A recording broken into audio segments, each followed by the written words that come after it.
Dr. Hovind, I love your doctoral thesis. I've torn it to pieces with house and gaffle. I can't remember when I last pissed myself laughing. It's a good thing the thesis mopped the piss off the floor.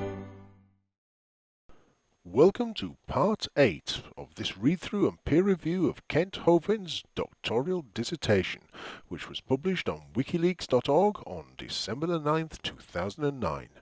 If you have not seen the previous parts, then I recommend that you go back and see those first, as I will be starting off this episode exactly where I left off in the last. In the last episode, Kent got all biblical on us and started quote mining scripture. Well, he continues in this one, but only for a little while. Kent continues. Obadiah 3. Pride hath deceived thee. What, Kent? Like you tried to deceive the IRS? That worked out well now, didn't it? Matthew 23:6. Love the uppermost rooms at feasts. Yes, Kent, because we all know what goes on upstairs at parties now, don't we? Matthew 23:12. Whoever shall exalt himself shall be abased. Well, if you're going to be abased, you might as well do it hard. Mark 7:21. From within proceed evil thoughts. Proud.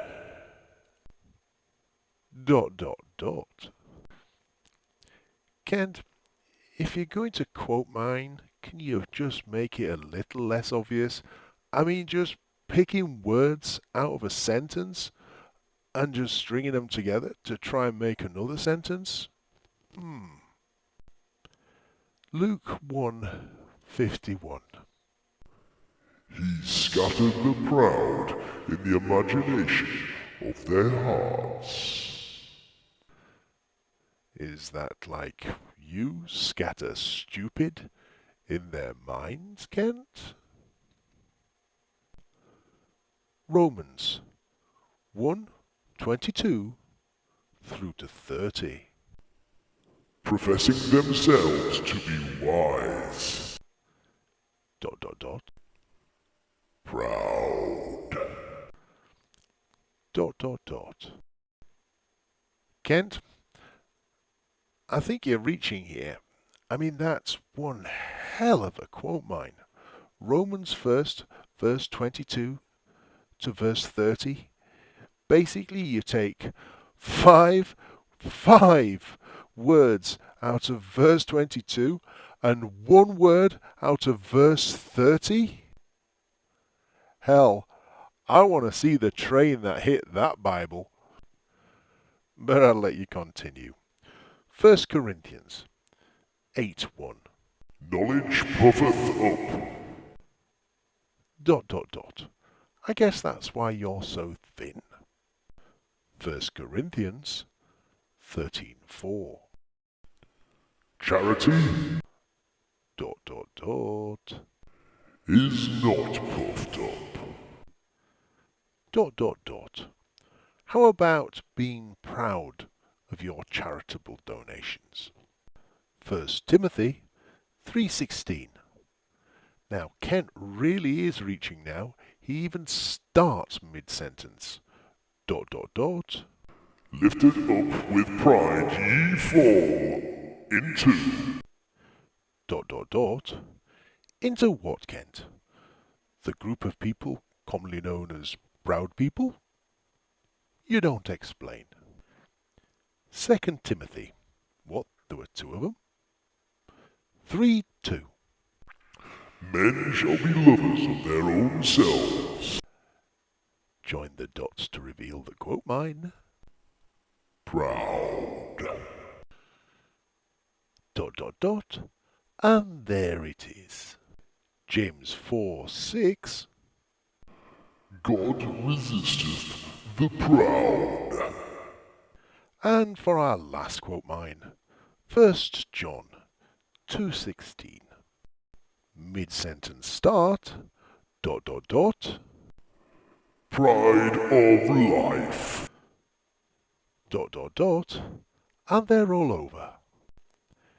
Kent ends on a good one there.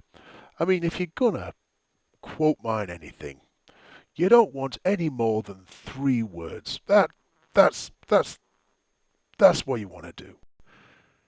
Exactly how do you get context with just 3 words out of a whole verse? Well done, Ken.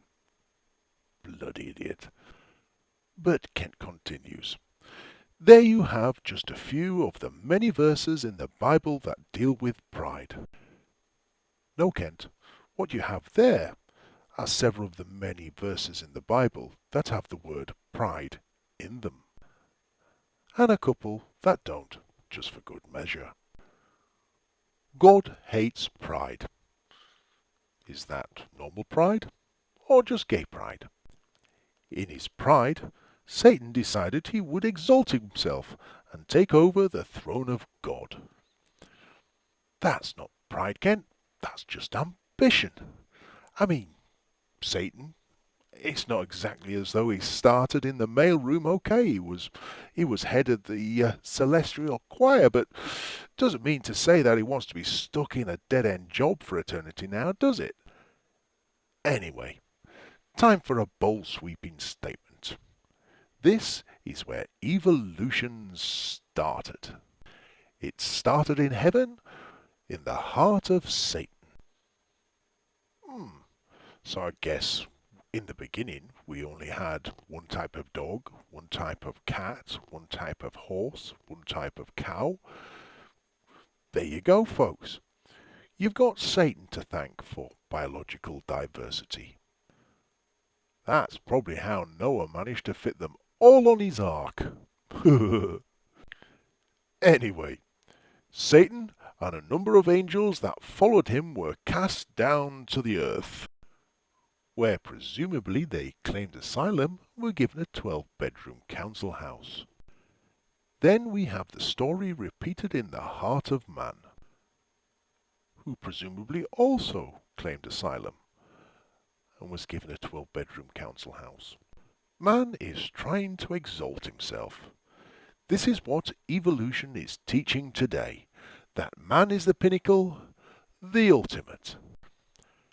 Yes, Kent, because dolphins are well known for their mastery of quantum mechanics, and the Americans might have lost the space race to the Russians, but the Russians lost it to a chimp. Anyhow, I suppose you wouldn't know what evolution was teaching today. After all, the slides that you show your audience all appear to come from textbooks that are aimed at school children. Which is why we presume is why your doctoral dissertation reads like it was written by a school child. Anyhow, we'll leave it there for now. In the next episode, Kent tells us all about Satan's plans.